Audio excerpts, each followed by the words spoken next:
মাননীয় স্পিকার, ঢাকা বিশ্ববিদ্যালয় দর্শন বিভাগের একজন ছাত্রী সেশন ব্যাচ উল্লেখ করতে চাচ্ছি না। মাননীয় স্পিকার, আমি আমার সাবজেক্ট নিয়ে হীনমন্যতায় ভুগতেছি। পড়ালেখায় মোটামুটি ভালোই ছিলাম, আরও অন্য অন্য বিশ্ববিদ্যালয়ে চান্স পেয়েও স্বপ্ন ঢাবি থাকায় এখানেই ভর্তি হয়ে যায়। মাননীয় স্পিকার, এটাই আমার রিজিক ছিল। এখন সমস্যা হলো সবাই কেমন অবজ্ঞা সুরে বলে, ও দর্শনে বড়, আর ভালো সাবজেক্ট পাও নাই, এটা আবার কেমন সাবজেক্ট, এটা পড়ে কি করবা ইত্যাদি। আমার তখন খুব খারাপ লাগে। আমার কপালে আল্লাহ এই সাবজেক্ট হয়তো লিখে রাখছিল, আমি এটা মেনে নিয়েছি। মাননীয় স্পিকার, কিন্তু আত্মীয় স্বজন বন্ধুরা যারা আরও ভালো সাবজেক্টে পড়ে, ওদের দ্বারা প্রতিনিয়ত এসব কথা শুনতে হচ্ছে। মাননীয় স্পিকার, আমার ভার্সিটিতে চান্স পাওয়ার আনন্দ সব মাটি হয়ে যায় যখন এসব কথা শুনি।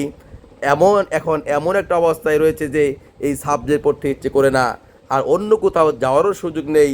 এই সাবজেক্ট কি আসলেই ভালো না? মাননীয় স্পিকার, আমি আপনার কাছে এই উত্তর আপনার কাছে আমি চাই।